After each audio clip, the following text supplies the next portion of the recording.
Donc voici pour la dernière partie du tartare de dorade aux langoustines. Là maintenant, on va s'occuper de dressage et de la préparation du tartare. Donc pour ce tartare, il nous faudra un oignon rouge nouveau. Je préfère l'oignon rouge parce que en cru c'est meilleur. C'est vraiment meilleur que l'oignon blanc ou l'oignon jaune. De la ciboulette, de l'huile d'olive, du piment d'Espelette,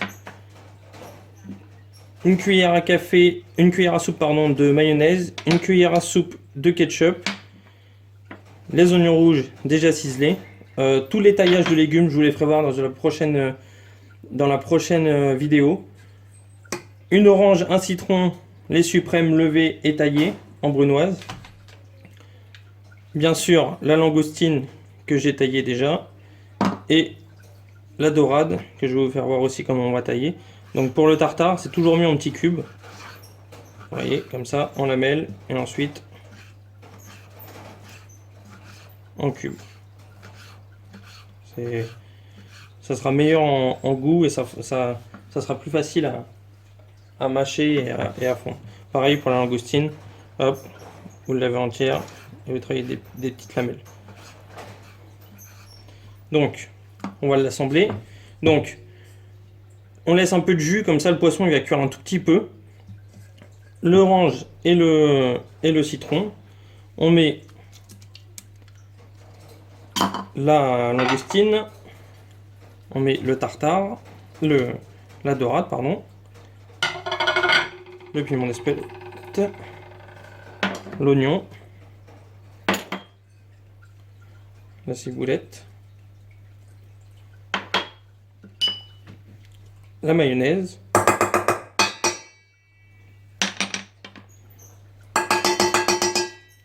le ketchup, un petit peu de sel, un petit peu de poivre. Voilà. Et ensuite, on n'a plus qu'à mélanger.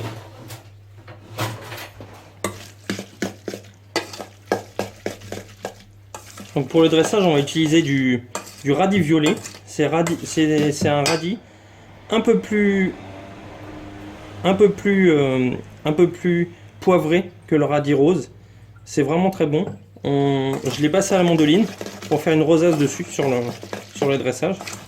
Donc voilà, le tartare il est prêt. Voilà. Le tartare il est prêt. On va passer au dressage maintenant. Donc, on prend l'assiette. On met bien au centre. Je vous mettrai la photo du dressage à la fin pour que vous vous rendiez compte.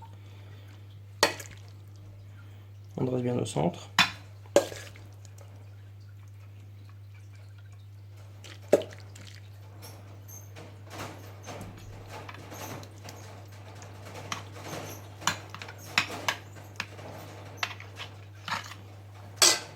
Et ensuite, vous voyez, je les passe à la mandoline. Et ensuite, on se fait la rosace. Ça rapporte du croquant au tartare. Et vraiment, ça rapporte de la fraîcheur surtout. Et vraiment, sur un tartare de poisson, c'est vraiment très très bon. Ces assaisonnements-là, vous pouvez faire ça avec n'importe quel poisson. Ça ira avec tous les poissons. Et je vous ferai voir sur une autre vidéo. Ce qui change juste, c'est pour le tartare de saumon. Je fais pas du tout le même assaisonnement.